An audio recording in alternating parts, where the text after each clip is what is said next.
नमस्कार. आज दुपारी जेवणामध्ये काहीच नव्हतं. सकाळी टिफिन बनवून दिला आणि विचार केला चला आज गरमागरम उपमा बनवूया. थंडीचे दिवस आहेत. गरमागरम उपमा अर्थातच उपीट खायला मस्त आणि त्याच्याबरोबर 1 ग्लास दूध. मग काय, गॅसवरती कढई गरम केली, 2 चमचे तेल टाकलं.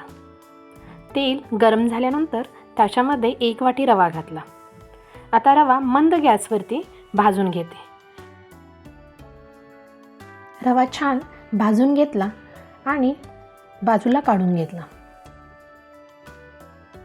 कढईमध्ये 1 चमचा तेल गरम करून घेतलं. त्याच्यामध्ये मोहरी घातली. मोहरी तडतडल्यानंतर 1 चमचा जिरं घातलं. जिऱ्यानंतर 2 लहान कापून घेतलेले कांदे घातले. 2 हिरव्या मिरच्या आणि कढीपत्ता घातला. कांदा थोडा भाजल्यानंतर त्याच्यामध्ये वाटाणे घातले. वाटाणे तुम्ही कमी जास्त करू शकता.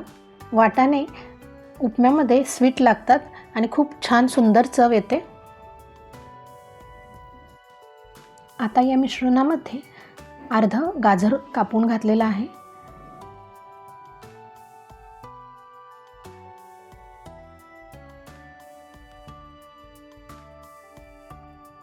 गाजर थोड्या वेळ वाफवल्यानंतर टोमॅटो घालूया.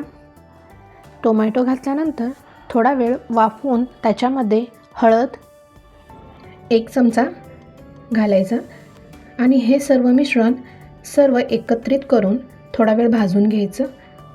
याच्यामध्ये 1.25 ग्लास पाणी घालायचं.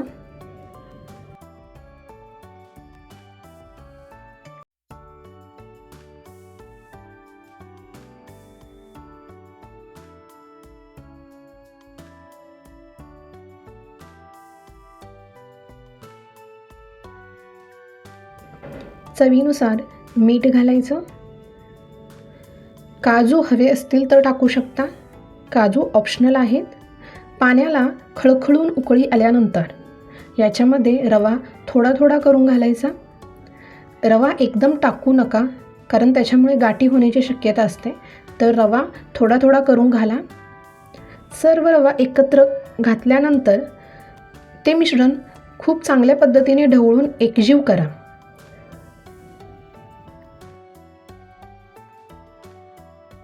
कढईवर 1 प्लेट झाकून उपमा थोडा वाफवून द्या. मध्ये मध्ये थोड्या वेळानंतर उपमा चेक करून घ्या. आपल्याला उपमा जास्त मोकळा बनवायचा नाही. उपमा हा चिकट छान लागतो. अजून थोडा वेळ उपमा शिजायला हवा, म्हणून पुन्हा मी झाकणी झाकून 5 मिनिट पुन्हा ठेवणार आहे.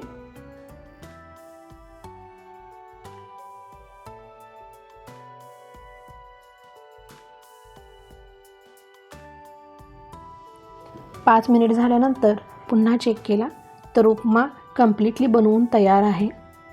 आता आपण खायला घेऊ शकतो. वरून कोथिंबीर घालू शकता.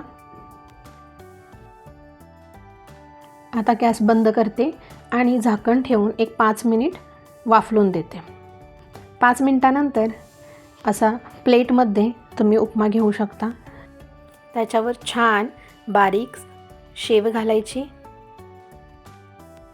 तर उत्तम अप्रतिम एकदम टेस्टी हा उपमा लागतो. तर एकदा नक्की करून पहा. तुमचा वेळ काढून व्हिडिओ बघितल्याबद्दल तुमची मनापासून आभारी आहे. धन्यवाद. श्री स्वामी समर्थ.